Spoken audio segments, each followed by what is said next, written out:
This time I will call the Hope County Board of Education to order on February 8th, 2022. We will now have our invocation.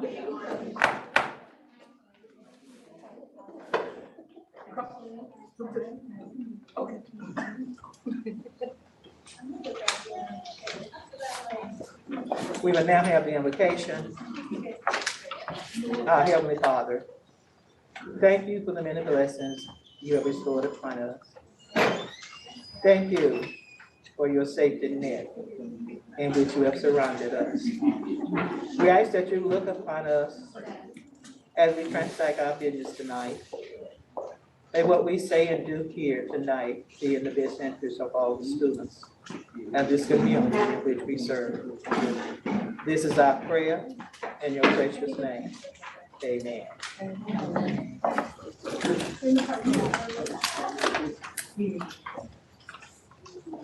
Next, we have our chair's report. I would just like to say thank you to all of you that are in attendance tonight. We're very glad that you've come to share with us in this meeting. Our report tonight is not long, but I would like to say we continue to ask you for the prayers for our children and for this community in which we live. And last month, we lost a student with Untitled.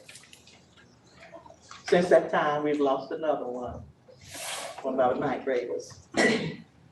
So we just ask for your prayers for our families and for our children, wherever they live.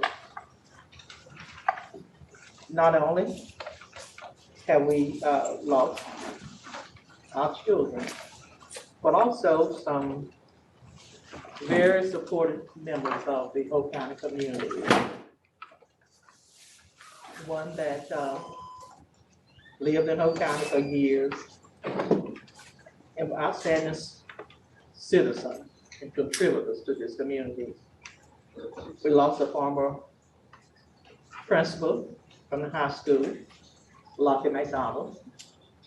Many of you may know him and his family. They own the newspaper downtown. His son's still there. Also, Mr. Wendell Young, that lived in Hope County for years and supported our community, for the board, chairperson of our children's center for years. And he supported it to the very end. So we will be remembering him later. Also, Ms. Faye Jordan. Ms. Faye used to be a co-worker of mine, and Dr. Riley Jordan that lived in Rayford years ago. And her son now, president of one of the banks that we have in Rayford. But Ms. Jordan was one of our guidance counselors in the system. And we ask you to remember those families. And as I said before, remembering our community. We've gone through a period of wintry weather. And we ask you to remember families that maybe did not have heat. Children probably didn't have proper clothing. Remember them in any way that donations can be made to social services or somewhere. Please do so to help support our children in school. I say again, thank you for coming, and we ask the other board members if they have any comments or that they want to make. And we continue to support our civic organizations that we have here in our community as well, because we know the citizens do so much for us in supporting our school system. Madam Chair, Yes. I'd like to say, last Wednesday, I went out to Sandy Grove Middle School, and I really enjoyed the basketball game between Sandy Grove and West Hope. And then that Thursday, I went to West Hope Middle School, and I enjoyed the game between West Hope Middle and Harvard Middle School, so that was really good. Enjoyed talking to parents and talking to some of the students. Okay, thank you so much. That's one thing we try to do. We know everyone can't get there. Some of the other board members could have the opportunity to do so. This is what we do. Thank you. If no other, may we have approval at this time of our agenda that we have before us, please? Madam Chair, I move that we approve the agenda that is before us for February 8th, 2020. May we have a second, please? A second. It's been moved and proper second that we will approve the agenda that we have before us. Are there any questions? All in favor, let it be known by the sign of aye. Opposes nay. Ayes have it, so our agenda has been approved. At this time, we will have a spotlight on success, and we will turn it over now to our superintendent. Thank you, Madam Chair and members. Tonight, we do have 3 items for Spotlight on Success, and we are starting with a very special first one, which is the recognition of the Order of the Longleaf Pine. The Order of the Longleaf Pine is the highest award for state service granted by the Office of the Governor. This evening, we are awarding an amazing educator who retired from education with over 42 years of service, Mr. Roger Edwards. The 1963 North Carolina governors have reserved their highest honor, the Order of the Longleaf Pine, for persons who have made significant contributions to the state in their communities through exemplary service and exceptional accomplishments. During his selfless and dedicated service, Roger Edwards has established many, many relationships and has worked with countless students, colleagues, and families. His influence is immeasurable and far-reaching. His unwavering commitment to so many students and families makes him extremely deserving of this honor. So at this time, I will turn it over to Representative Garland Pierce to share this honor.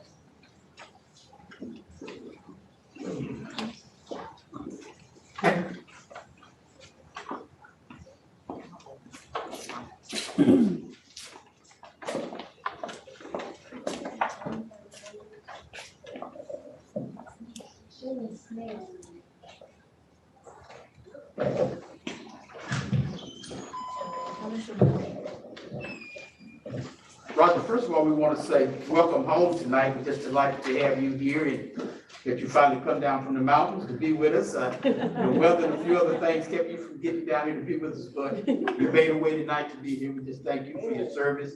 And I'm just delighted knowing you for quite a while, serving along with Dr. Williams and others.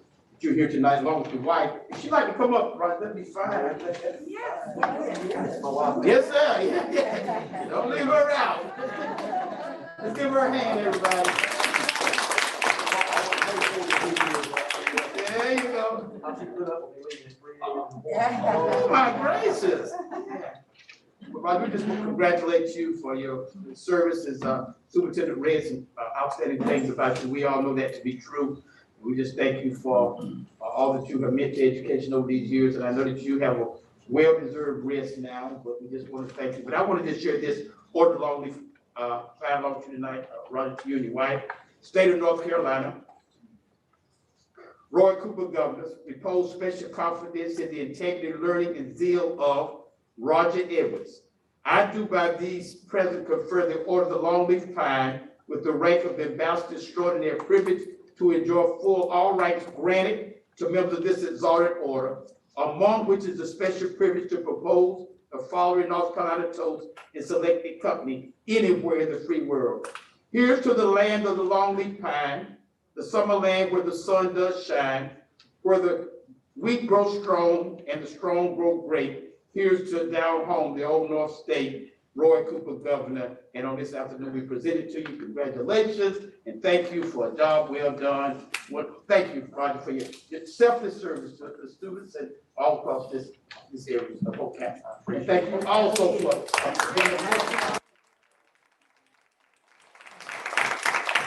I do want to, just, Did you want to say a few? just wanna a say a couple few words? things. Take your opportunity.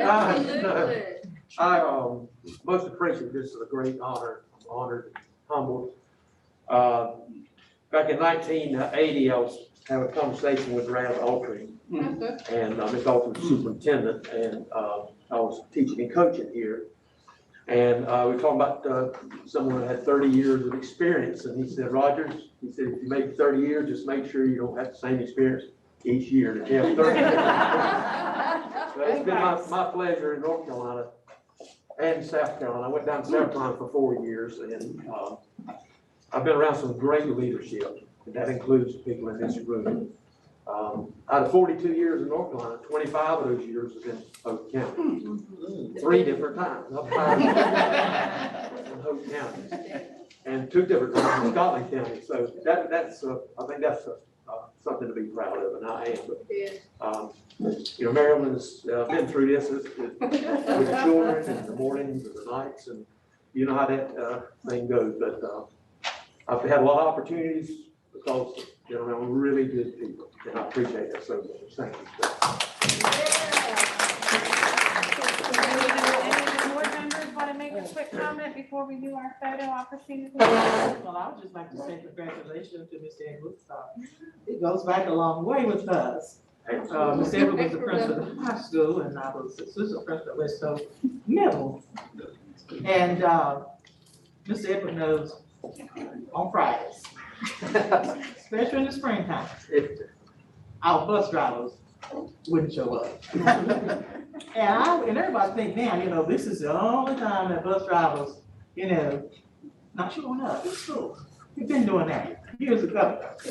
I will have to call Mr. Edwards. Mr. Edwards, I need a bus driver this afternoon.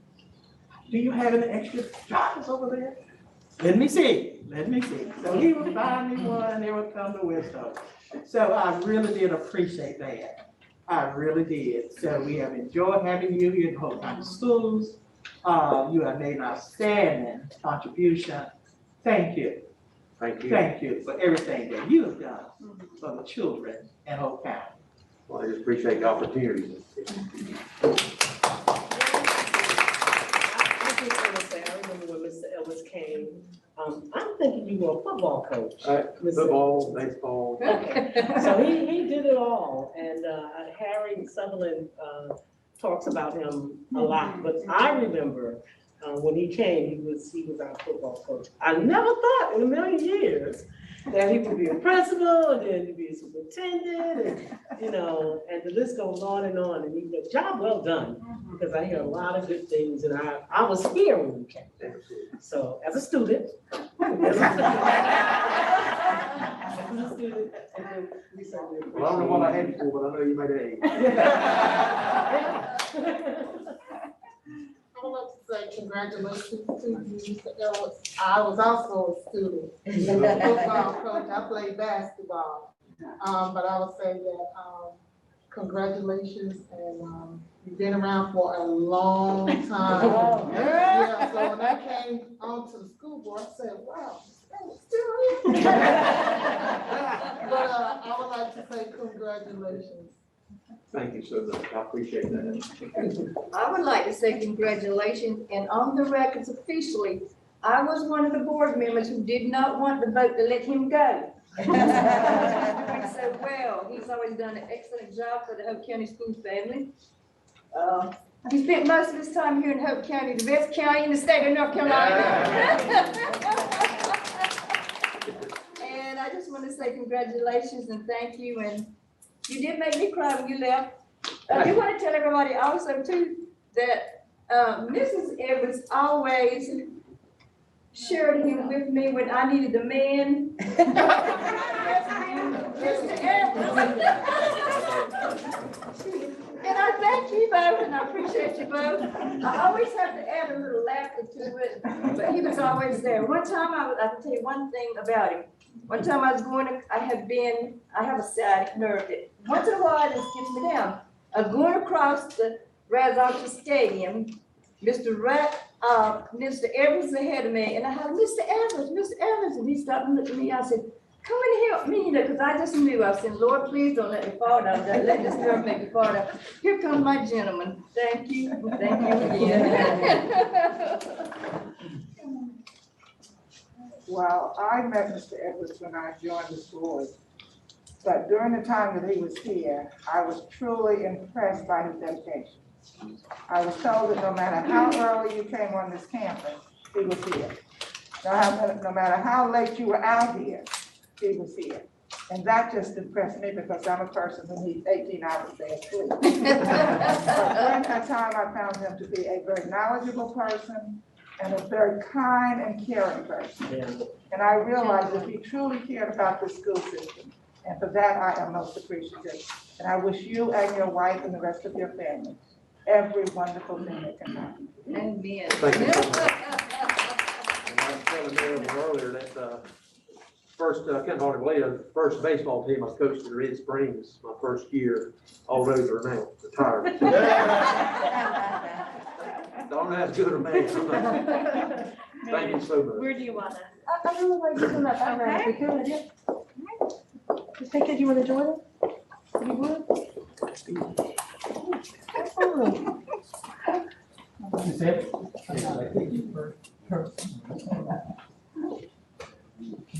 Beautiful. Yeah. Y'all want to drop for this dinner? Now we're gonna leave them ready. 1, 2, 4, 1, 2, 3.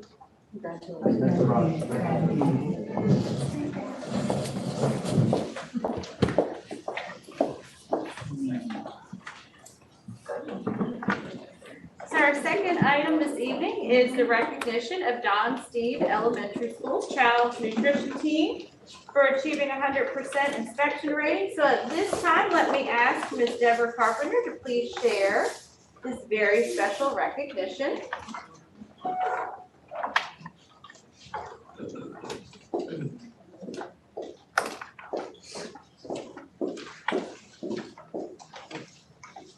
Ms. Pickett, Madam Chair, and board members, and Dr. Dallas, our superintendent, and all who are in this evening. I would like to give honor to Ms. Shirley Dixon, who received 100% sanitation score for her school, Don Steed and Elementary School, and actually the whole team. I'd like to recognize the entire team. Ms. Dixon is a longtime member, manager, child nutrition manager. She has been at Don Steed since its opening. She opened that school and has been there for a long time. She's our lead manager. And I want to tell you something, when the other managers received their awards the previous month, Shirley was very upset. Meredith can tell you, because that was the one time she didn't get 100 score. And she said they never recognized us before, and now that I didn't get 100, they recognize us. So she was really upset. But we're just very proud of Ms. Dixon. She works very hard. And our technology director told me something the other day that I did not know. I don't know if Ms. Shirley knows. Ms. Dixon started as manager at West Hope Elementary School. Do you remember that, Ms. Pickett? Yes, yes. And Jake told me that she was his manager and she took such good care of him and she knew every child that came through that line. And I said, Jake, I'm so glad you told me that. I need to tell her. So I don't know if Ms. Dixon remembers him now, but he told me that about her when he was a student at West Elementary. So we asked Ms. Dixon to come forward. Yay.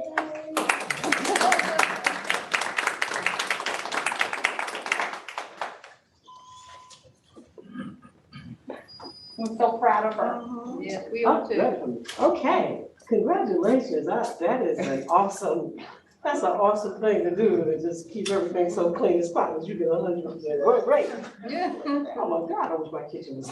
Anyway, the board says making the grade in Polk County Schools, Don D. Steed Elementary School, 100% inspection rating, cafeteria 2021, presented by the whole county Board of Education, February 8th, 2022. Congratulations. Oh, thank you. And I want to say, not only does Ms. Dixon, take care of her school at Donsby, she also helps the other school new managers, and she goes and works with them. And anytime there's a manager out, she's right now working with East Hope Middle School team. So she is our lead manager, and she works very hard. And she makes sure her school is taken care of, but she also helps other schools as well. So Ms. Dixon, we appreciate you very much. Thank you. Come on, Mrs. Carpenter. Good job, good job.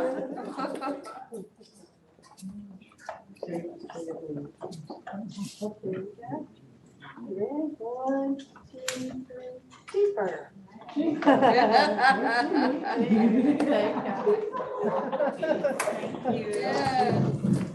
Our third item for Spotlight on Success this evening is the artwork that's displayed at the Board of Education. This month's display is provided by Spurlock Elementary School, so we appreciate them contributing to that. Madam Chair and members, that does conclude our Spotlight on Success for this evening. Okay, again, we say congratulations to all of those that were spotlighted here. Wish them continued success. Next on our agenda, we have public comments, so I'll turn it over now to the superintendent, and Ms. Carolyn, our attorney. Attorney Lavelle. Members of the public are invited to speak during public comment portion. Only individuals or groups who have signed up will be permitted to speak. Comments will be limited to 3 minutes. I'll be your timekeeper tonight. Comments regarding particular individual employees, student records, or other matters which are required to be kept confidential may not be discussed in this open forum. All comments must be respectful and civil for ordinary rules of order and decorum. And with that, we have 4 people signed up for public comment. We will start with Mr. Maldonado.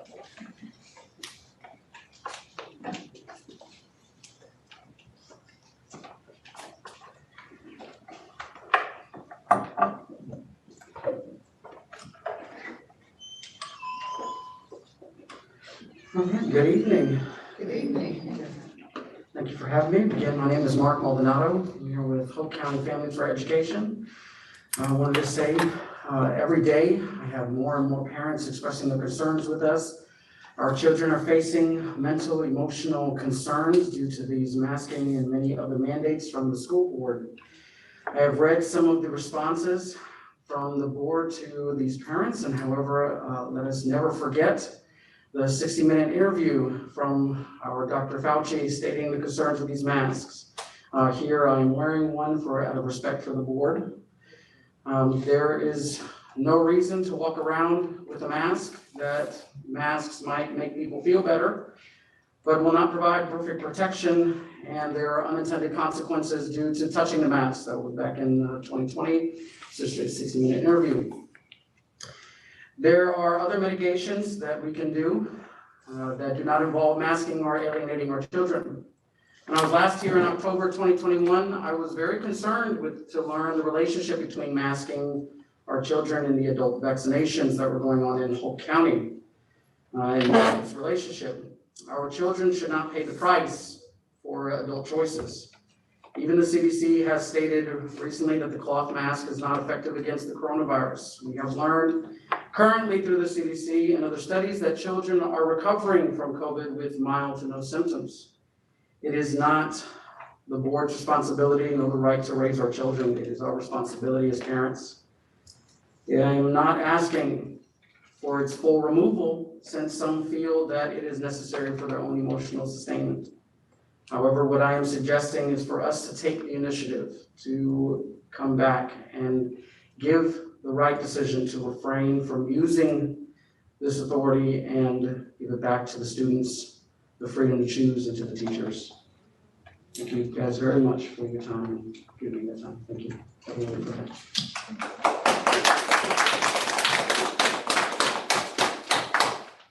Mr. Ruben Castellon.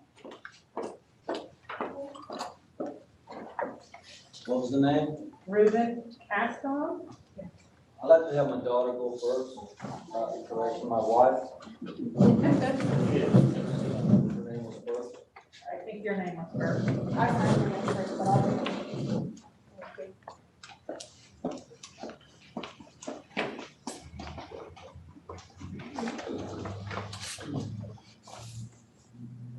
Solomon, please keep your face shield on.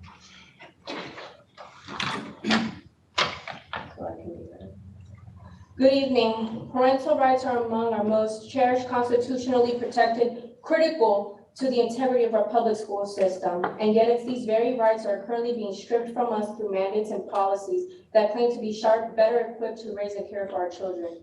These mandates and policies are depriving parents of the right and ability to care and protect for our children as we see fit, and they're alienating our voice. Your motto is one team, and yet the actions of these current policies overlooks your main players, the parents. I am here to inform you that you are no longer connected to the base that you serve. For me in particular, along with masks, the use of our schools to push a highly controversial vaccine is very concerning. I'm aware that vaccine in schools is not new. I remember seeing them as my daughter was transitioning to high school. However, these clinics were conducted after school hours and not during. Also, the difference between those vaccines and this one is very clear, and that's years of data that ensure their efficiency and safety. The same cannot be said about this COVID shot, and yet you are using your positions to allow this to be distributed in our schools and now elementary. Just last week, a panel was held by the North Carolina Commission for Public Health to vote on whether or not to add the COVID-19 vaccination as part of immunization for students 17 and up. It did not pass. In fact, one of the voting panelists, Dr. Minton, stated that based on the fact that there is an especially high incidence of adverse effects in children and adolescents, particularly myocarditis, it would not be a wise choice to require it to the least affected population. To include, end quote, there are no long-term studies for young people. Knowing this, and as a parent, it makes me question the intentions and perhaps even influences pushing this vaccine to our students through school during instructional hours. I am not blind, and I clearly see that the goal of it is to use our children to peer influence each other. This is unacceptable. The innocence of a child should not be used nor exploited to spread propaganda. And I also want it to be known that the presence of such clinic during instructional hours can be interpreted as a form of bullying and harassment endured by the very people that preach against it. You are inadvertently creating a hostile learning environment. The choice to participate or not is personal and private between parent and child. It's disturbing to see parents scared or upset to send their children to school during vaccination dates, or children calling parents afraid. I'm aware of procedures set in place to prevent consent issues, but the message I'm trying to convey to you is the emotional distress you are creating. These actions and decisions are causing unrest and distress within the community. Parents no longer feel safe with entrusting you with the most valuable property we have, our children, and that is a major issue that needs to be addressed. You say that our children are resilient, and while it may be true for the older kids, our younger kids are not. They are resilient and they overcome because they have no choice. They trust us as adults to know best what is for them, and that's why they comply. But as adults, we must have checks and balances in place to not exploit nor abuse this trust. And I hope that as you listen, you let your decisions be guided with clear discernment and not out of fear. Thank you.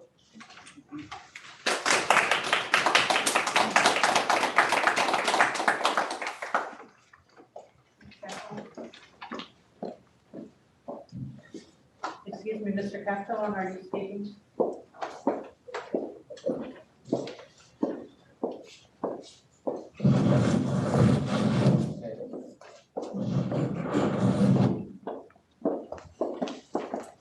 How y'all doing? Okay. Good evening. So if you give me a minute, I gotta take this off and put my glasses on because I can't really see without them when it comes to reading.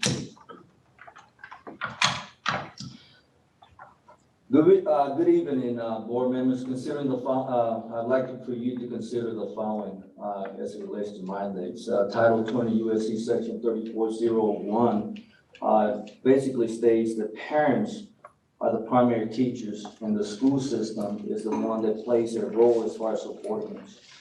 DHS, Secretary Kinsley stated the toolkit itself is not legally enforceable. Senate Bill 654 states that you're supposed to be wearing masks on campus, buildings, and transportation. That is just simply not a law. The 10th Amendment to the U.S. Constitution states that the power not delegated to the United States by the Constitution nor prohibited by it to the states are reserved to the states respectively or to the people.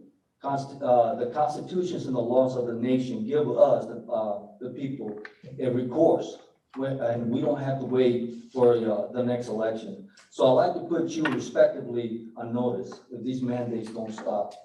General Statute 587210, condition in terms of official bonds. Every officer, et cetera, shall give a bond for the term of the office which such officer is chosen. General Statute 115C42, any local Board of Education by securing liability insurance as hereinafter provided is hereby authorized to empower to waive its governmental immunity from liability damaged by person or injury. To make this general statute clear for anyone who is listening, and listen up, parents. All parents who have children in our public school can file claims against you for causing psychological, and I'll say again, psychological and physical injuries to our children. Title 18 USC 242, deprivation of rights under color of law. Law makes it a crime for a person acting under color of any law to willfully deprive a person of right or privilege protected by the Constitution or laws of the United States.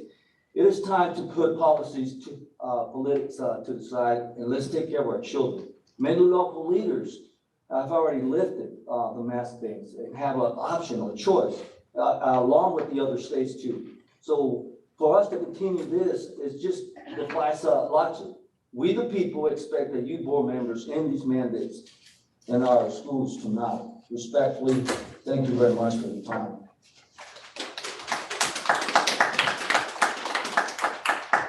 Ashley Miller.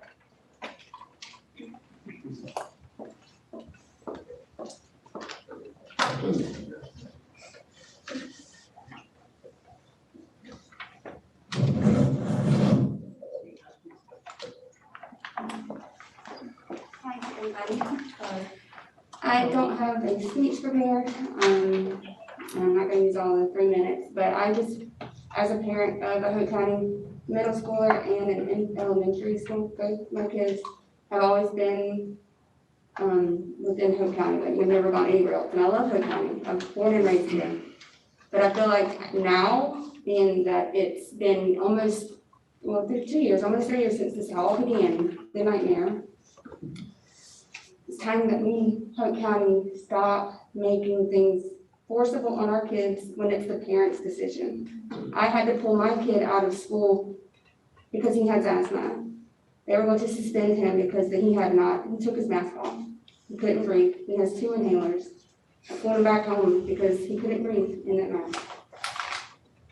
That's here nor there. I'm just saying, please, think about it. Lead with your heart, not with what they're, forcing us to do. Let us be a parent, not you guys. I parent my kids. Thank you.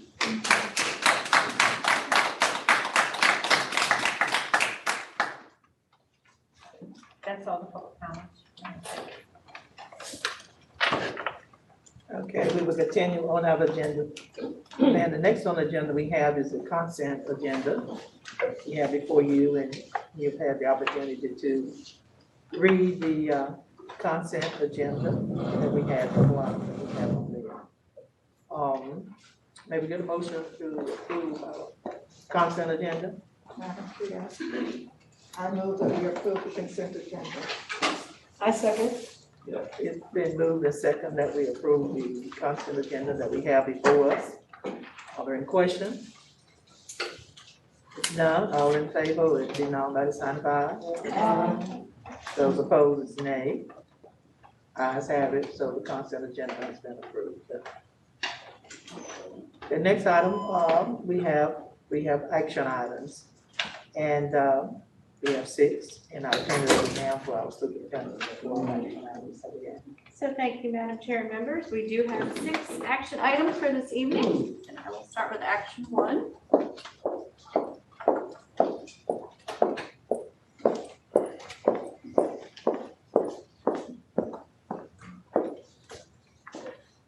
So action item number 1 is a review of our district face mask policy. Under Senate Bill 654, a public school unit shall vote on their face covering policy at least once a month to determine whether or not it should be modified. Our current policy does outline that face coverings are required inside all buildings and on all school transportation for all students and staff, pre-K through 12, regardless of vaccination status. We do not require face coverings when outside. They are recommended if you are in a crowded outdoor setting. So from December to January, Hope County's local metrics climbed from 11.82% test positivity to 38.12%. And we were identified as having a high community transmission rate. Currently, we are still in the red, indicating a high community transmission rate. Our 7-day positivity rate is 33.99%, which is about 5% lower than where we were in January. We remain optimistic as we watch metrics in North Carolina and Hope County move in the right direction. Our current vaccination rate for people age 5 or older is approximately 42.6%, which is up from our last month's percentage of 34.7%. Our school population is still largely not yet vaccinated. North Carolina Department of Health and Human Services and CDC guidance does recommend schools continue to implement a universal face covering requirement if they are located in a county with high or substantial community transmission. We still consider face coverings to be one of our most important mitigation strategies that can be implemented in our schools to continue to reduce the spread of COVID-19. So at this time, do any board members have any comments or want to make any recommendations to our current policy? Can we have a question or just comment? Sure. Oh, okay. Trying to phrase my question. I just wanted to know, you said we were at what percentage? 33.99% test positivity. That's our 7-day count. And what would help us determine to make mask optional, or what magic number? Right, so the CDC guidance actually outlines when you are high or substantial, right, which is the red or the orange, that's when they still say you should mask. Right. When it drops below that and you go into the yellow, which is a low or a moderate, that's at the point where you can start thinking about making them optional. What is that number? There's no question. Okay, well, I had a question, I was just wondering. I have a comment. Okay. My daughter works at Dunstable Elementary School. She would not allow her kids to go to school without their mask. And she's glad that we still have the policy of wearing a mask because she sees and she knows behind the scenes what a lot of people don't see and know. So it's always good to have someone on the scene to know what's going on, to tell those who don't. So she's always glad we still have the policy enforced, and I still believe that it's too soon for us to take the mask off. I'm saying the way I feel and believe, because I hear and see what's going on in the school districts, in our schools. Can I ask a question? Do parents have the option to do the virtual, or are you allowing them to do the virtual? We have maintained a medical, if there's a medical reason to go ahead and go remote, and we also have what we consider an extenuating circumstance that we've allowed to go remote as well. So if they don't have neither or, and they just. Right, and at that point, we do not, that's what we have filed with the state, is we're allowed to do it under medical or extenuating circumstance. Would agitation from a mask be a medical circumstance? It could be. What we do is applications online. You just have to have a medical or a healthcare provider sign off stating that there's some implication or higher risk as a result of COVID-19, and it gets submitted and we review it. I just want to make one more statement. I know sometimes that doctors would not sign it, but as parents, they know what their child can do. So I'm just saying that sometimes medical doctors would not sign it. So what do you do in a situation like that? Because sometimes doctors won't sign it, just, they don't want to do it, but parents know their child better than. Right, and that's when we kind of recommend that a parent reaches out to their principal and shares that concern. And then, like I said, we have an extenuating circumstance application that they could fill out. So that's what I would recommend, is that they complete that application. Thank you. Okay. Any other questions or comments? Okay. So based on the recommendations of the CDC and the North Carolina Department of Health and Human Services, I am asking for approval to continue our current face covering policy. Okay, you have heard the recommendation from the superintendent that based on the information she has from the CDC and the North Carolina statutes there, that we continue the Hope County face covering policy. So may we get a motion on that? Madam Chair, I move that we approve the face masking for this month until we can do better. I second. It's been moved and properly second that we will continue on a monthly basis with the approval of the face mask. Are there any questions? All in favor, let it be known by the sign of aye. Aye. Opposed, nay. The ayes have it. Okay, thank you.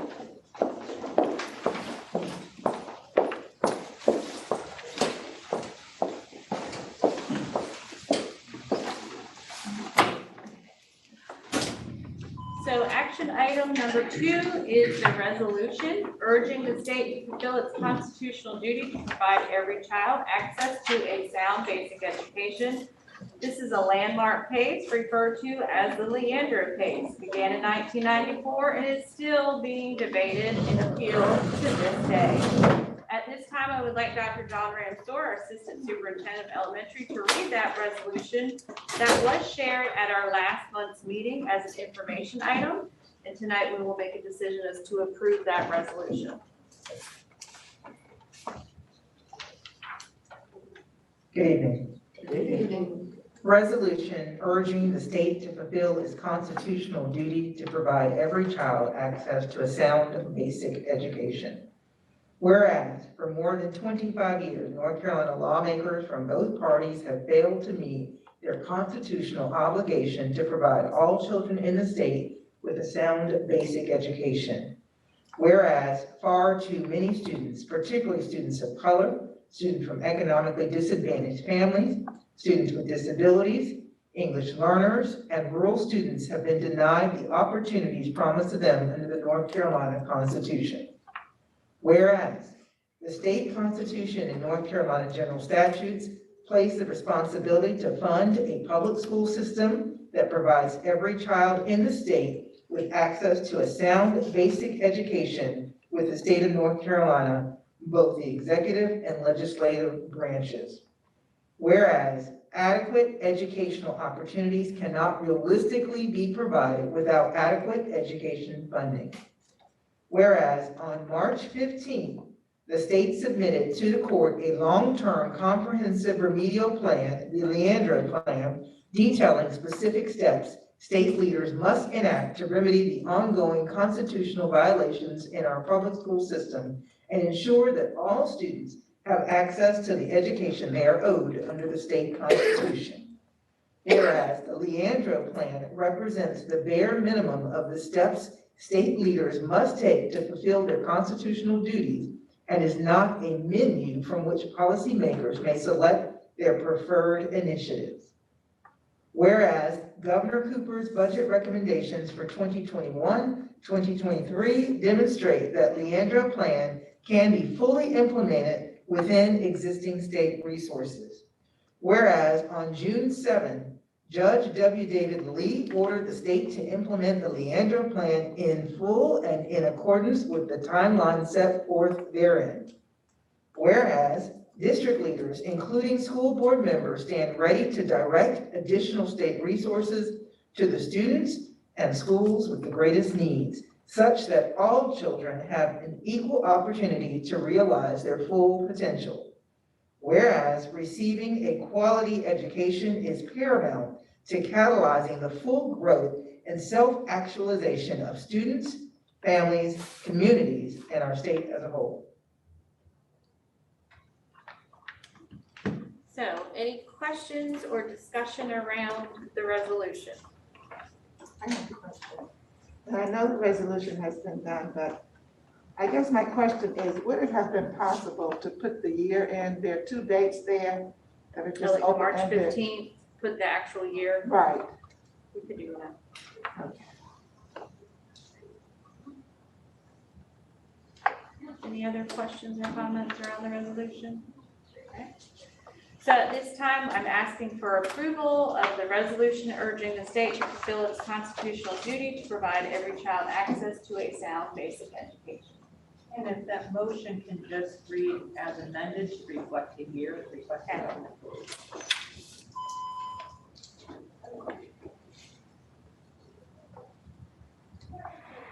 Okay, that's number 2. You've heard the recommendation from our superintendent to approve the resolution urging the state to fulfill its constitutional duty to provide every child's access to a sound basic education. May we get a vote on that, please? Madam Chair, Rosa.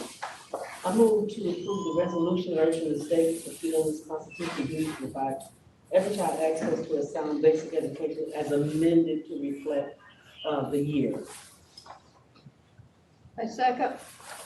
It's been moved and probably second that we approve the recommendation before us. Are there any questions? All in favor, let it be known by the sign of aye. Aye. Opposed, nay. The ayes have it. Okay. Action item number 3 is the temporary employee Hope County Schools COVID stipend. As you remember, our previously approved Hope County Schools COVID stipend was for our full-time and part-time permanent employees. But as we continue to work through the pandemic, our temporary employees, including substitute teachers, retired staff, and our bus monitors, continue to experience an increased number of responsibilities to help reduce the spread of COVID-19 in our buildings. And they provide coverage for vacant positions due to staffing shortages, required quarantines, and isolations. At this time, I'm going to ask Ms. Blonde Chavis, who is with us virtually, to share more information related to the Hope County Schools temporary employee, Hope County Schools COVID stipend. So Juanette, can you hear us? Yes, ma'am. You want to just share a little bit about the stipend, please?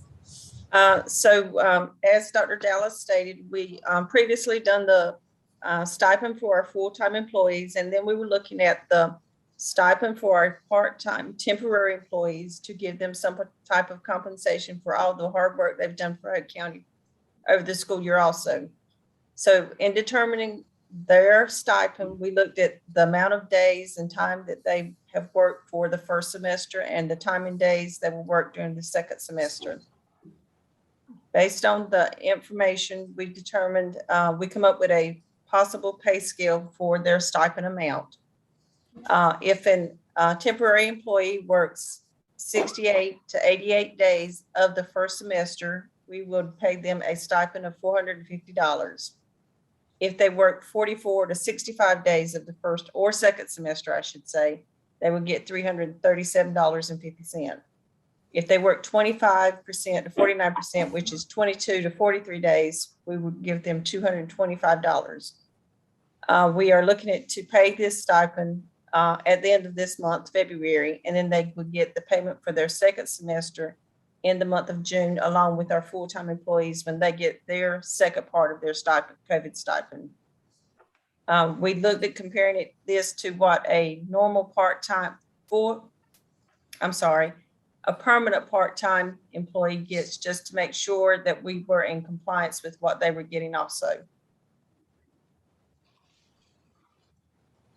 Any questions about our temporary COVID stipend for our temporary employees? I have a question. Yes, ma'am.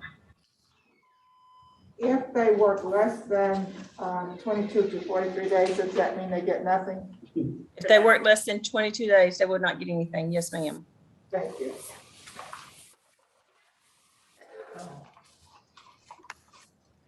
I think it's a good thing because they work really hard for us. They're there when we need them and we can call on them and it's a good thing. So if there are no other questions, at this time, I am asking for approval of our temporary employee COVID-19 stipend. You've heard a recommendation from the superintendent for approval of our temporary employees' COVID stipend. Maybe get a motion, please? Madam Chair, I make a motion that we approve the temporary employee Hope County School COVID stipend. Okay.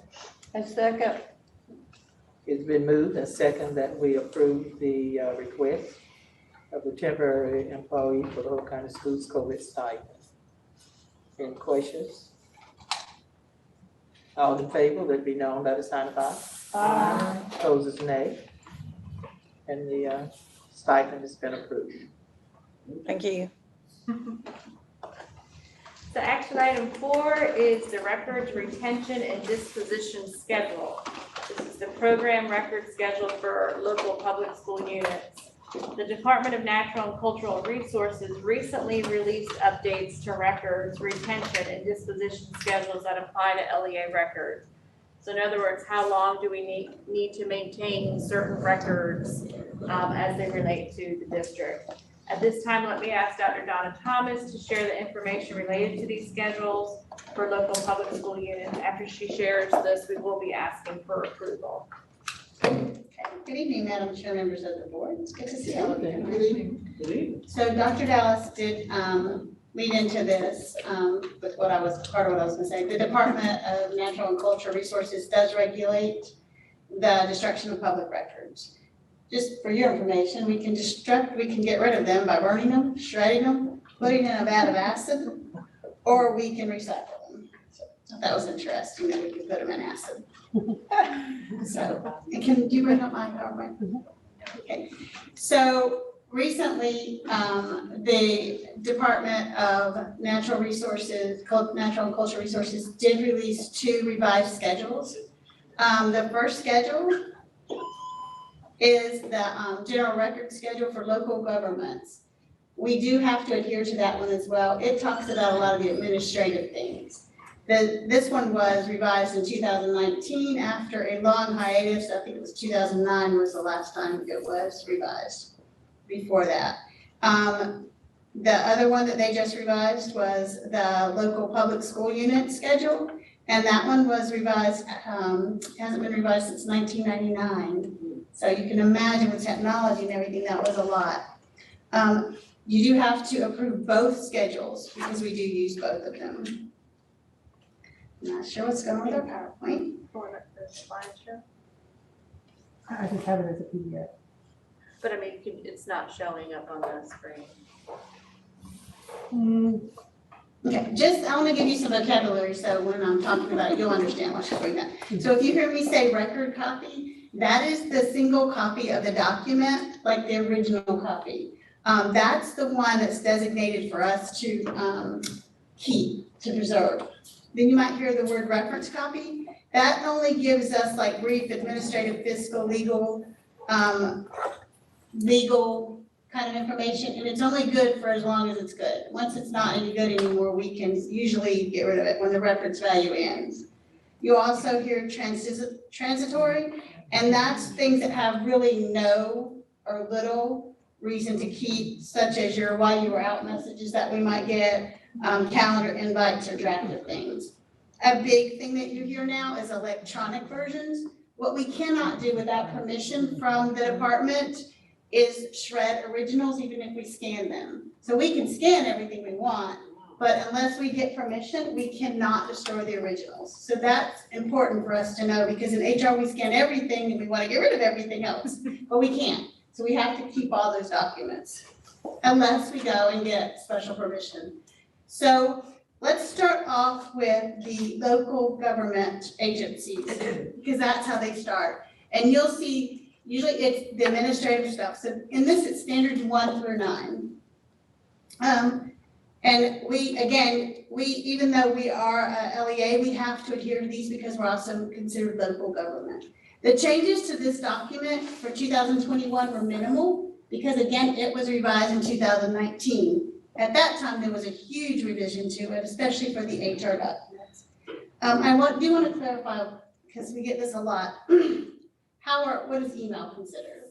So email is a record, but with email, we don't have to keep everyone, it's the content that makes it important.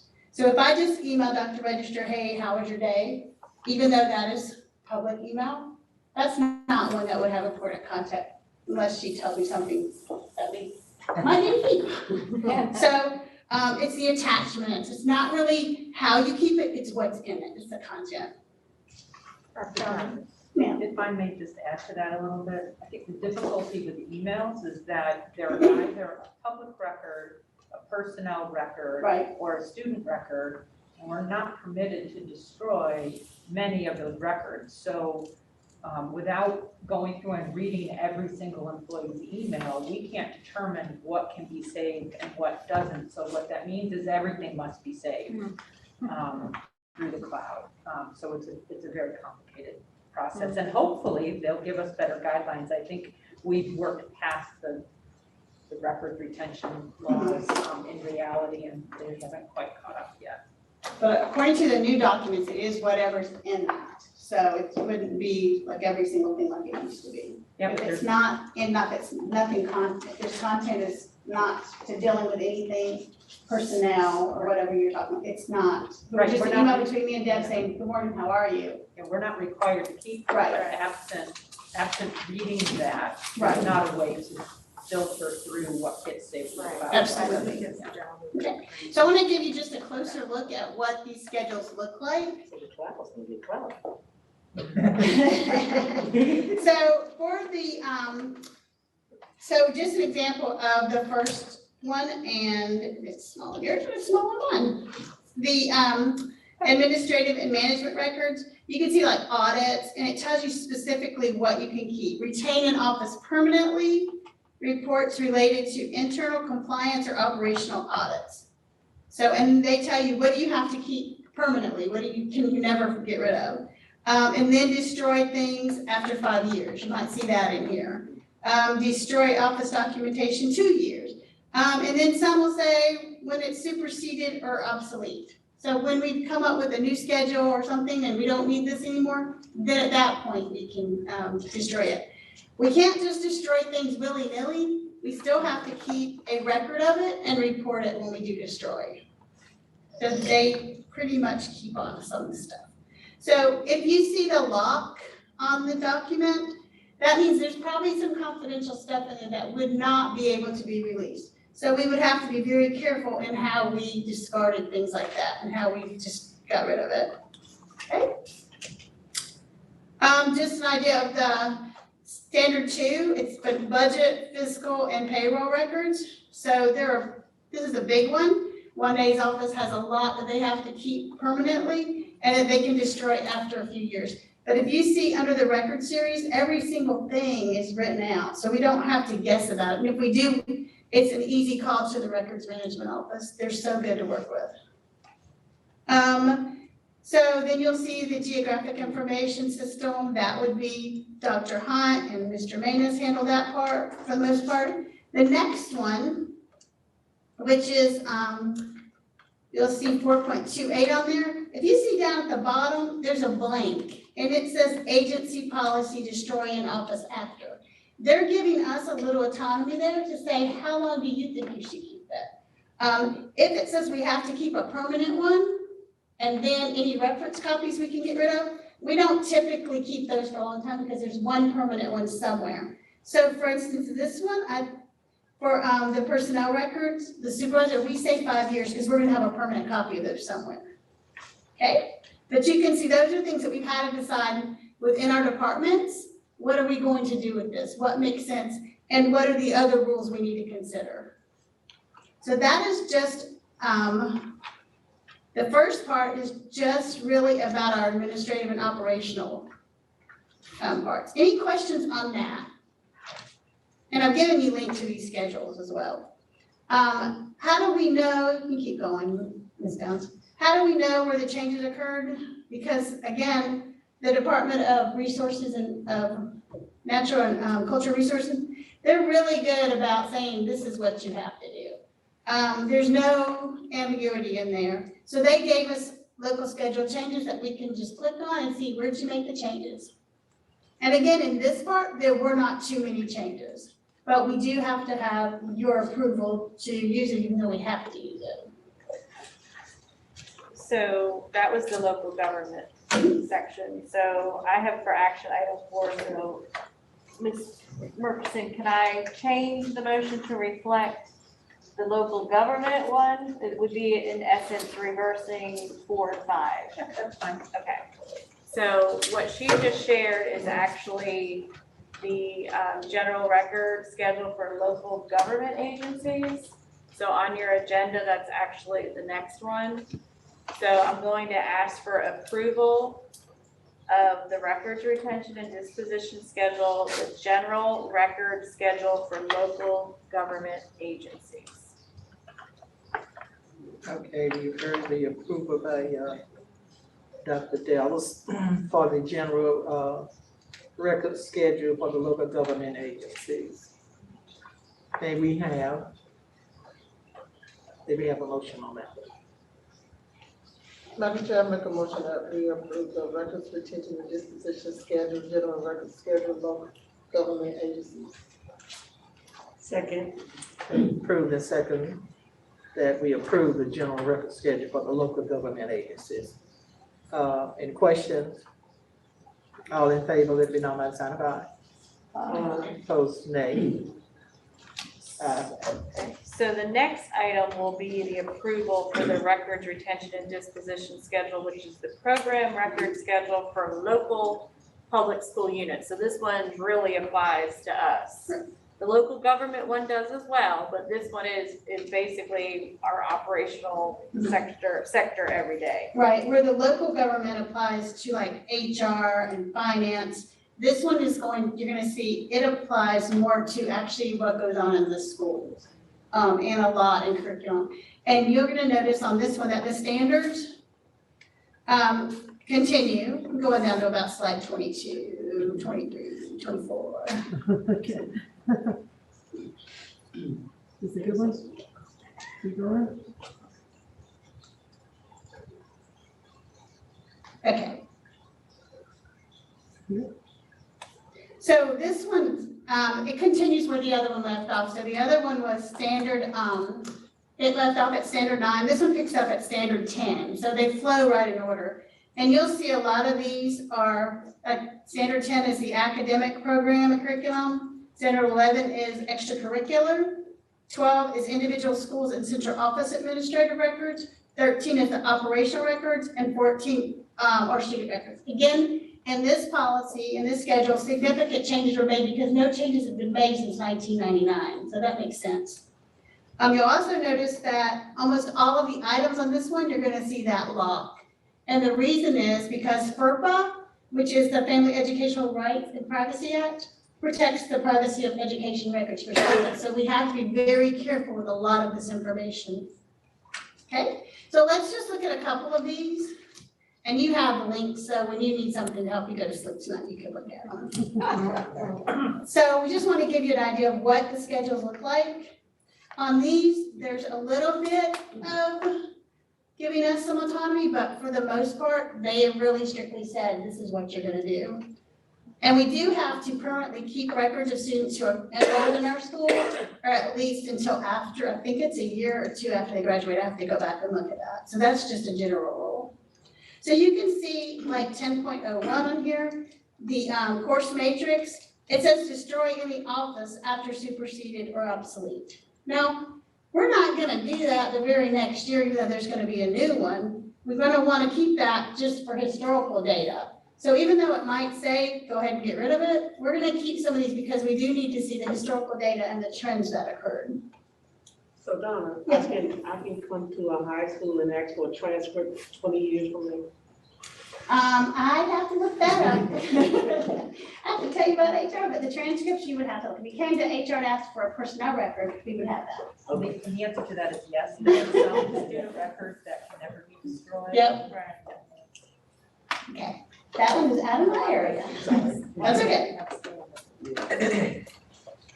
So you'll see a lot of these, they tell us exactly like 5 years, destroy, text materials. Some will say, maintain the record copy, but you can get rid of the reference copies, which are just the extra copies.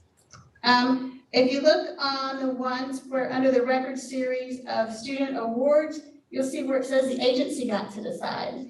And we determined 5 years on almost all of these, where we were able to decide that we'll keep them 5 years, at least. I think there was any like big glaring things on this one. Ms. Carpenter has federal laws she has to use, and these adhere to that as well, like how long do you keep applications for free and reduced lunch? So these are just in line with what the federal government says as well.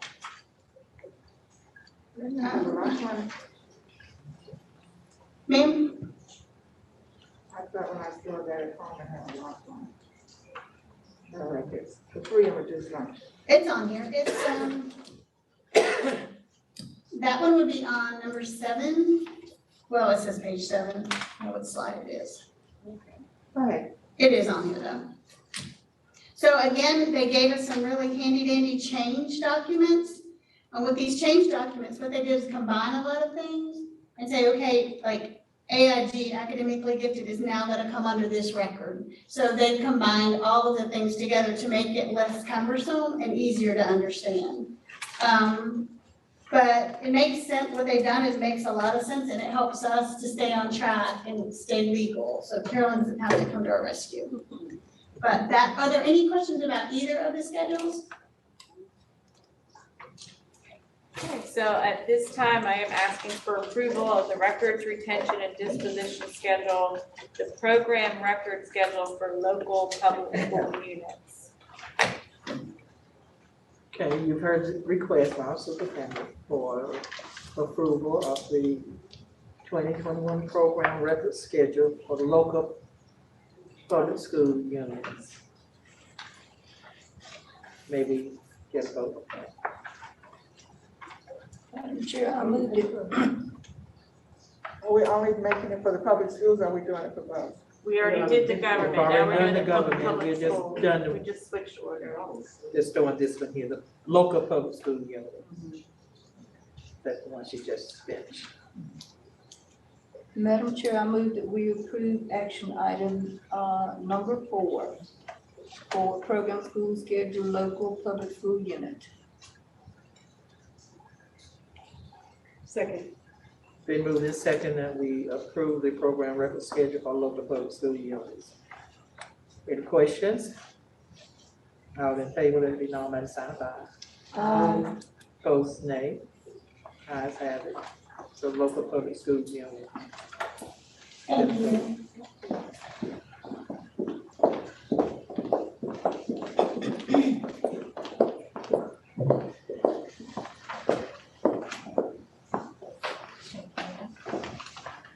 So action item number 6 is related to the North Carolina DOT acquisition. At this point, we're looking at the execution of the deed.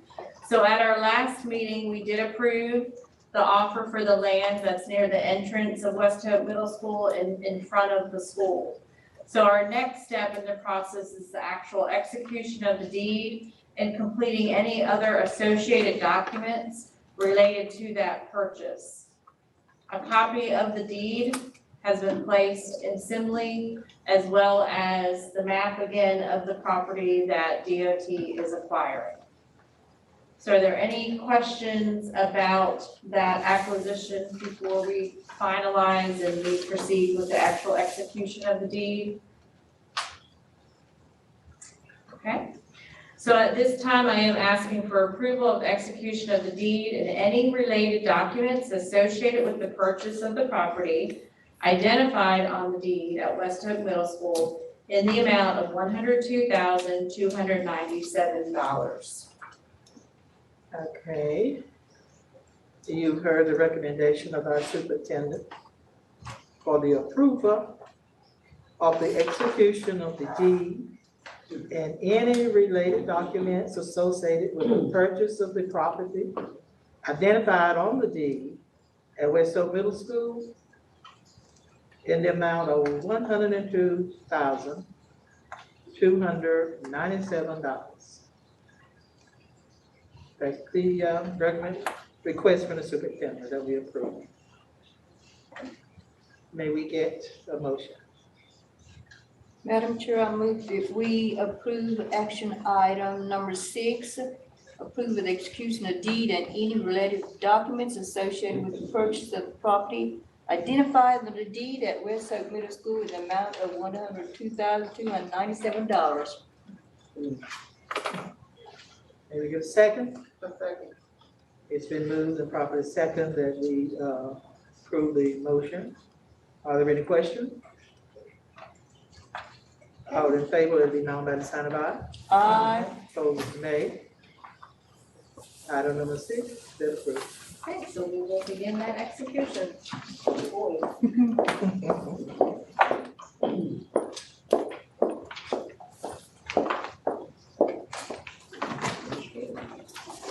So thank you, Madam Chair and members. That concludes our action items for this evening.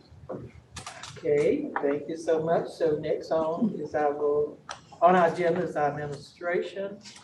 We'll continue with the information items. So this time we will turn over to our superintendent for the information items that we have on our agenda. Okay, so thank you, Madam Chair and members. We do have 5 informational items this evening. Information item A is our update on COVID-19. So let me ask Dr. Peggy Owens, our Executive Director of Student Support Services, to provide this update. Good evening, Madam Chair, members of the board, and Madam Superintendent. Today, this evening, actually, we want to share with you just a few updates. As I always said, Dr. Dallas has already come in terms of sharing some information as relates to the face covering. So the next slide, please. So this what you have here are the metrics from December 14, 2020 through February 4th, 2022. And you have the information from last month, January, as well as this month. And you can see that we had a significant increase of COVID cases in our county. So if you will go to the next slide here and open up the dashboard for us.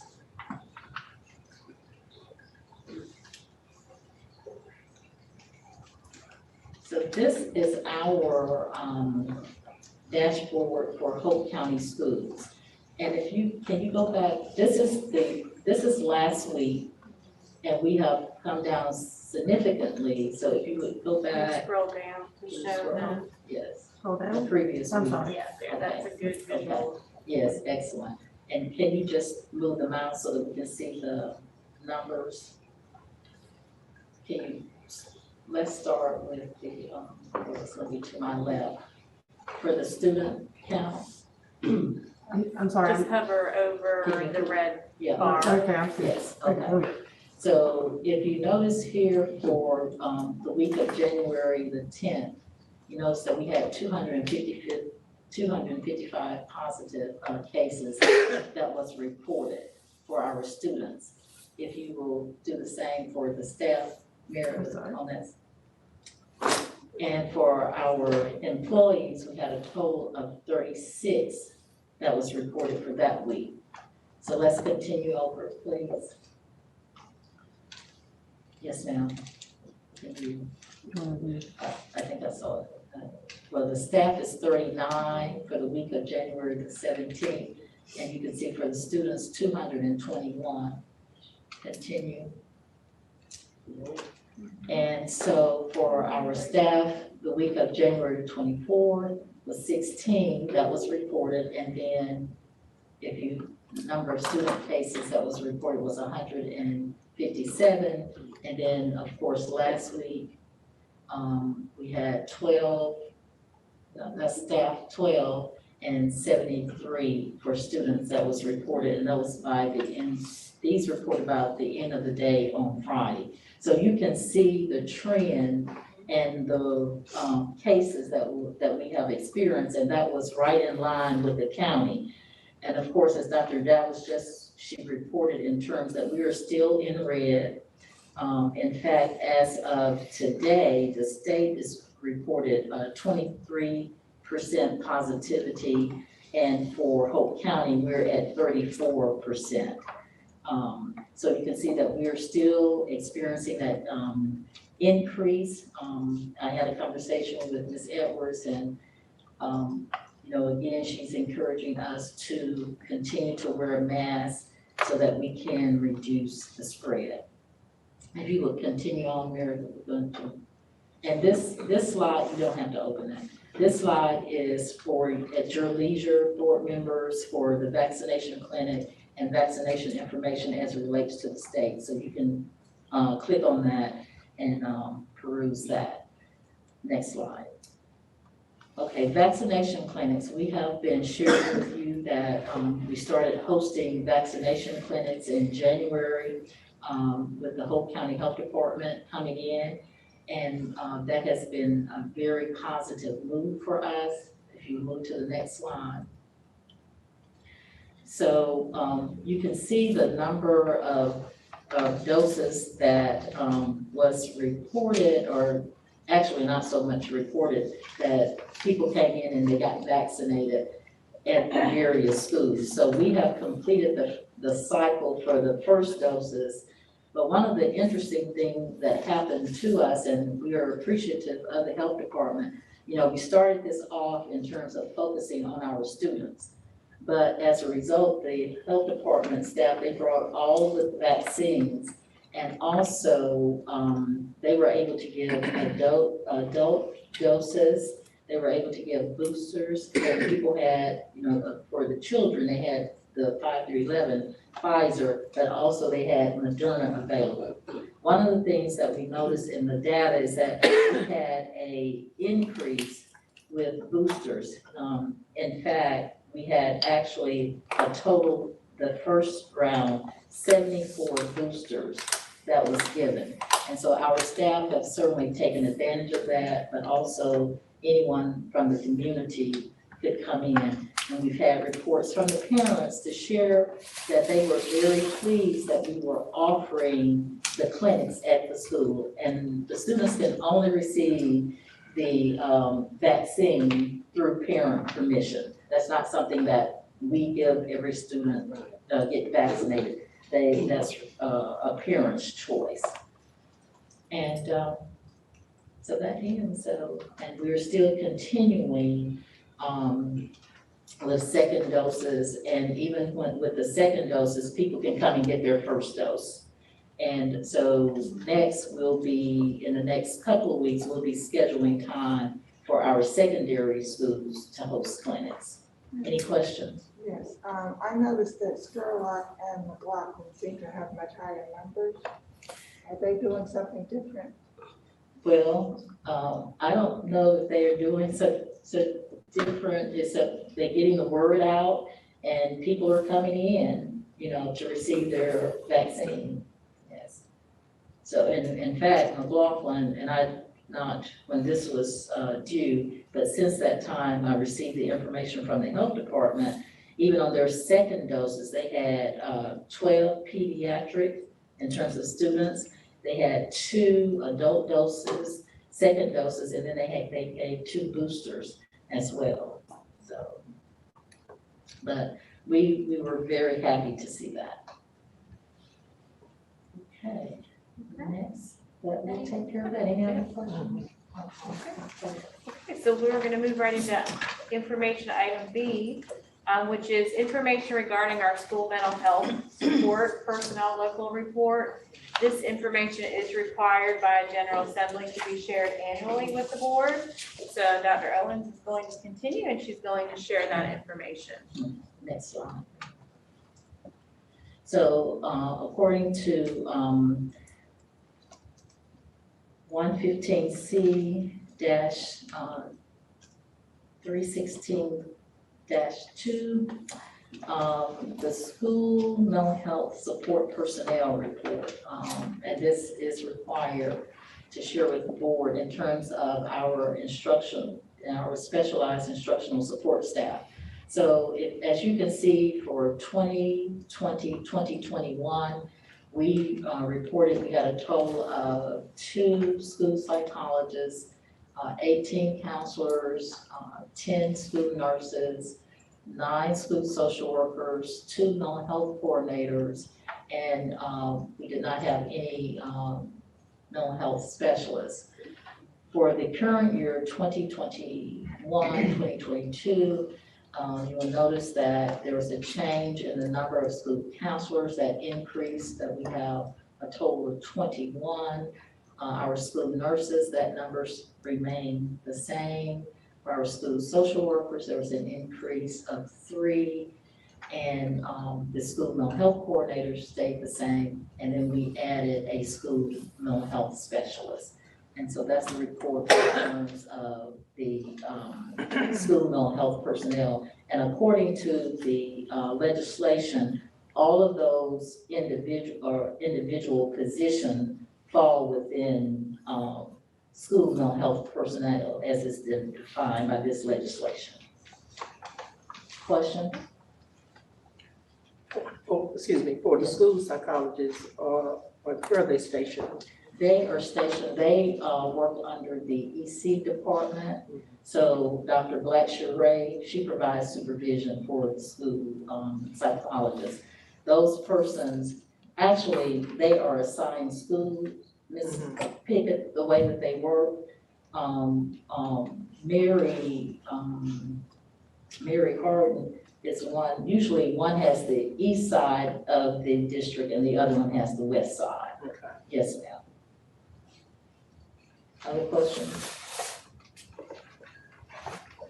Thank you, Dr. Owen. Thank you. So information item C is our new Scribbles online registration system. Scribbles is one of our programs that is supported by our ESSER funding. We will be launching our new Scribbles online system with our upcoming kindergarten registration. So we wanted to make sure that you had an opportunity to see it so that if parents ask you about kindergarten registration or what does it look like, you have an idea of the platform and how our rising kindergartners can enroll in schools this year. I'm going to ask I'm going to ask Mr. Sean O'Connor to please share our information related to Scribbles.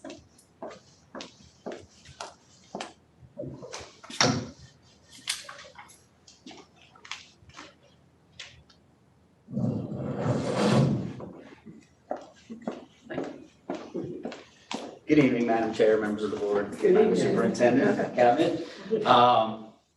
Hope everybody's doing well. We're excited to roll out Scrib Enroll for our kindergarten enrollment process this year. This is something that kind of goes along with what we've been talking about for the last 2 years, which is adapting and changing and making things more convenient for families and us being more flexible in our processes. And this is something that I think will help in many ways, and we'll get right into it. So the basics of this program, there are a lot of districts that use it already. In this area, Cumberland County, Sampson County, Harnett County, and Richmond County all use it. And it speaks directly to our Power School system.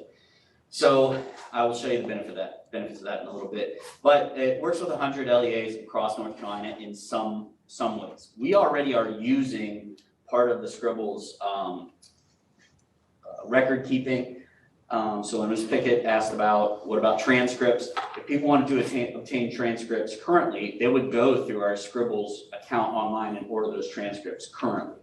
So this is already a vehicle we're using. We're just now using a different facet of it to be more efficient in our processes. So like I said, we have Scrib Order, which we deal with transcript orders, verifications of student records and those kind of things. And this year we actually rolled out in the fall Scrib Transfer with our data managers across the district. So anytime that they receive a records request or they make a records request, they can set it through Scrib Transfer and everything can be transferred electronically. So what this does is take a lot of the paper processing, man hours out of trying to track things down, fax them, find people in the office. And these orders can be filled immediately, or they can be filled over the weekend. They can be filled outside of business hours. So these things can all be filled securely and transferred to other public K-12 institutions across the United States. So this is a national thing. This is not just within North Carolina. This gives our data managers much more flexibility in how they fill records, and actually a lot more security in the records filling process. So this provides a secure platform for personal information to be entered and stored. It increases the efficiency by eliminating the paper manual enrollment process, manages all required documentation and communications, decreases foot traffic at the schools, which was never really something we were super concerned about until the last 2 years. So this falls right into our plans and our mitigation strategies as well, as far as having people at the schools. And it provides flexibility for families during the enrollment process. Now, Meredith, you can go ahead. We started planning this back in the fall, in October, and Dr. Owens and Dr. Register, I believe, set us up with the first meeting with our representation, and we met. We thought it was something that we were very interested in, so we asked for more and more, and they released a model page for us so we could go on there and perform the process as a parent would, so we can see exactly what it would look like.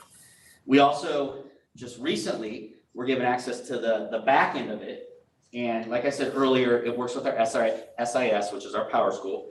So instead of data managers taking all of these documents that a parent would give them and then manually entering them at a school for kindergarten enrollment, which could be somewhere near 150 students, dozens of documents. This program, once the parents enter the information and the documents that are needed, this program will do an automatic upload into our SIS. So it keeps a lot of the data entry and a lot of the errors that come along with data entry. It takes that opportunity away. Okay, so it's a direct. However, all these records and parent entries have to be approved by the data manager before they are synced to our SIS. So there is an oversight on all of it. It's nothing we have to worry about something getting in that we didn't approve. Every single thing that will integrate with our SIS will be approved in duplicate. So our data managers were introduced to the whole process in January, and they were given the access to the model page and the administrative dashboard. And we meet again on February 15th for our final walkthrough with the company, with our data managers. We've told them, ask every single question you can, put yourself in the shoes of parents. What kind of problems are we experiencing with the technology, with the access, anything we need to know before we go live. So right now we are in that final review process on both the administrative side of it and the parent side of it.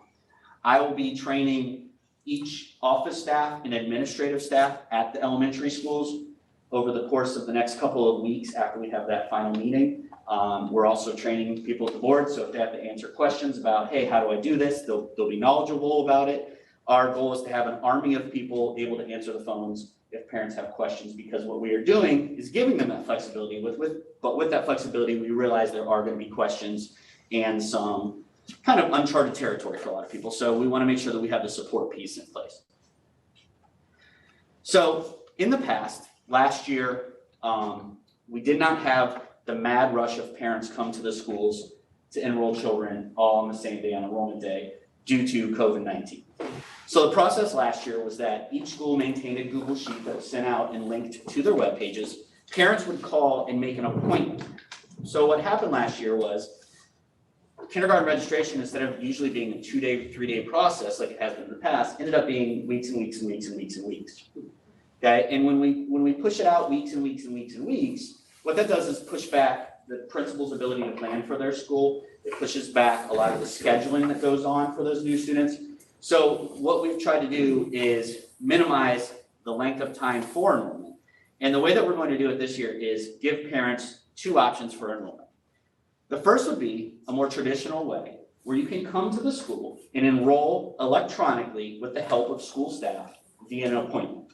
So you'd make an appointment like we always have in the past. You would come to school and there would be people there to walk you through the process. and be able to enroll. So if the parent is worried about technology, or maybe doesn't have access to technology at home, or whatever it may be, we've already kind of put a solution in place for them. The second way would be for those parents that feel comfortable and say, I don't need to drive up to school to, fill out a bunch of paper for you. I can sit on my couch, watch my favorite TV show, and get my kid enrolled in kindergarten. And we want to be able to offer them that as well, because that is the modern world. There's not much that we can't do online these days. So this kind of fits right aligned with the way of the world. Now, with that, again, like I said, the reason we're training so many people is because inevitably there'll be a hiccup. Someone won't know how to upload a document, or someone might have mistyped something or put something in. So we want to be able to make sure people at the school are trained.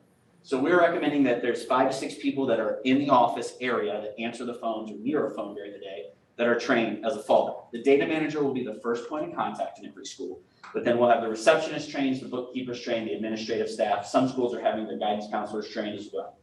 Keep in mind, this right now is only for kindergarten. So we're not dealing with changes of schedule in the high school and all that kind of stuff right now. We're only worried about initial kindergarten enrollment right now. After this process, we will take this process K-12. After this initial kindergarten enrollment, we will take this process K-12, but that will be just new enrollments only. And they will still be able to enroll at the school, or they will be able to enroll online. Everything is checked off by the data manager at the school.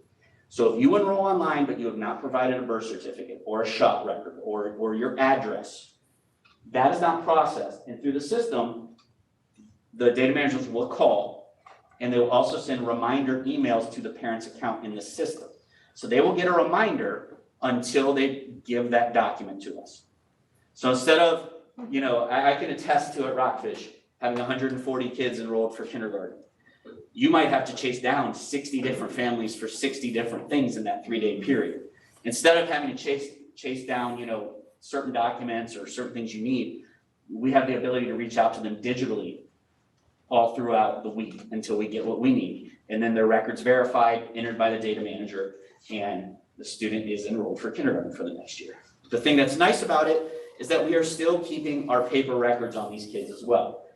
So like Dr. Thomas was talking about as far as getting rid of records, we're not keeping these kids' records completely digital. We're using the digital side as a vehicle to get everything in one place. Then we can print it all from the platform and keep it in a student's folder for a student record, like we traditionally have. Sean, Yes. Are the parents able to upload Yes. documents? If they have a phone, they can take a picture and upload. If they have, other, a laptop with a webcam, if they have anything, if they scan it, as long as they have a PDF, JPEG, there's several different formats they take. As long as they have something that the system takes, it'll go. But it's all the common formats of, digital things. So I wanted to kind of show you this, and this is a little bit small. I think I jammed too much onto one slide here, but I want to show you the page on the left is the initial page that parents will see. And on that page, you will notice a couple of things that they have provided for us, which I think will be very helpful for our students. One is the big enroll button, but if you look towards the middle of the page in that white box, they provide step-by-step instructions in English and Spanish with videos to accompany them. So if parents ever get stuck at home, they also have a video. If they're trying to enroll at 9 o'clock at night, obviously there's no one at school at that time to answer the phone to help them. There's a video, English, Spanish, and French, I think is what they default provide for us, but I think they have a dozen different languages that they can provide. That is one thing that'll help some of our different populations of kids and the diversity that we have in this county. The second thing I wanted you to look at is, this is just very step by step. So at the top in that blue bar, it's going to tell you what you need to do next on every single page. And then on the third slide at the bottom, I added that because that is a situation that a lot of our families have. If you have more than one child, you can enroll them at the same time. So you're not going in, just enrolling one student, logging out, getting a new account for your second student. You just add them to your account. You can provide all the documentation you need for siblings. It doesn't matter if they go to the same school. So you can have a high school student, middle school student, and an elementary school student. You can enroll them all at the same time. And then this page just shows the documents that we have always provided, or had parents provide in the enrollment process. These documents haven't really changed. They've been updated over the years, but they haven't really changed. The proof of address and those things to prove their residency and where they go. The thing that is nice about this application is it's going to collect student information, obviously, home language survey for our EL population of students. It's going to have the 504 Indian education, or not 504, the Indian education document, any kind of EC services, any kind of associated service a child may need coming into the schools is going to be identified very quickly in this process. And what that means is we can get to the parents quicker and try to meet the needs of their kids quicker. So when we have a student enroll in kindergarten, typically we don't really know that student until that student shows up for school. But through this process, we'll collect enough information on those students so that we'll know it during the summer. We can reach out, we can connect them with the departments that they need to support them and those kind of things. So it's going to really help expedite the process of enrollment. It's also going to expedite the process of getting the kids the help that they need when they need help, or the support that they need. And we are beginning March 1st. So we will go live March 1st with the help of Ms. Bounds and PR. We will have a massive social media blitz. Each school will be connecting these links to their websites, and it'll be a great time. Data managers are ready, everybody's ready, and we're ready. I think it's a good step in direction. It's a move towards a more flexible way of doing business with our families, and we're excited about it. So anybody have any questions? No, I just want to make a statement. I am so excited that we're moving towards that, direction, allowing the parents to have an opportunity, have an option. So I'm very excited. Yeah. Yes, ma'am. Sounds like it's gonna be a great tool, a good program for us, county.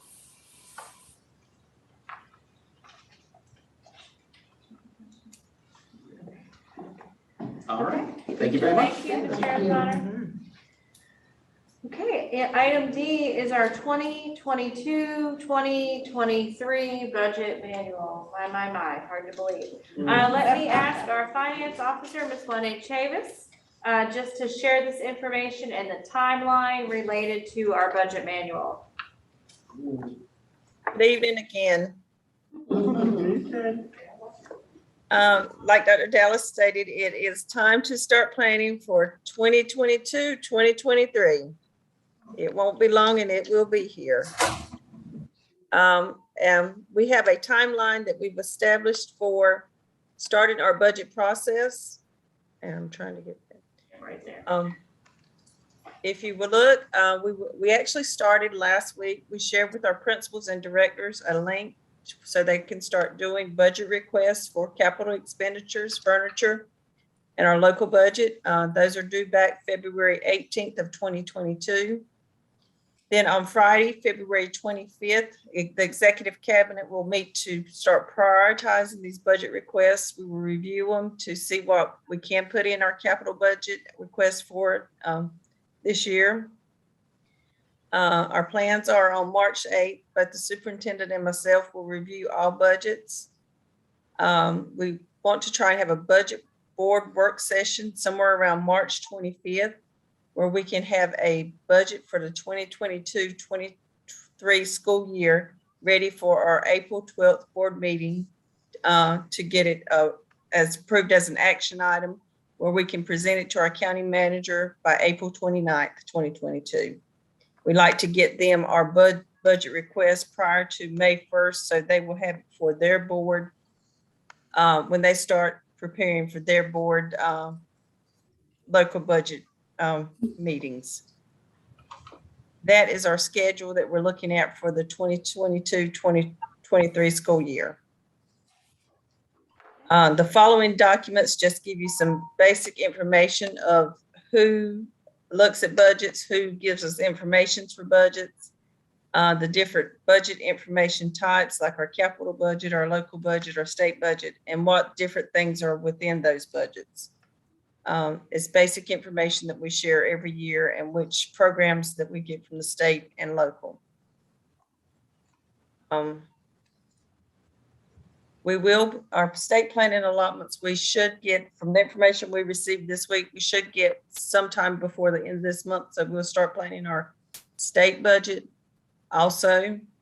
And when we are planning our budgets, we do have an estimated, we will use the retirement rate and hospitalization rate that's currently in effect now, which is 22.89% for retirement and $7,014 for health insurance. Any questions about our budget manual for the 2022-2023 school year? If not, we'll move on to information E, item E, which is our monthly financial report.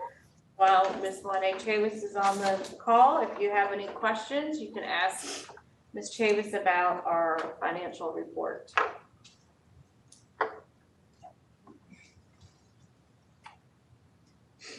Okay, with no questions, Madam Chair, members, that does conclude our informational items for this evening. All right, we will continue then, and we will go into the next item on our agenda, which is our closed session. So may we get a motion to go into closed session at this time? Madam Chair, I move that we go into closed session for personnel information, North Carolina General Statute 143-318, point 11A, 1, A3, and A6, and 115C-319, in consultation with the Attorney, North Carolina General Statutes 143-318, point 11A3. Second.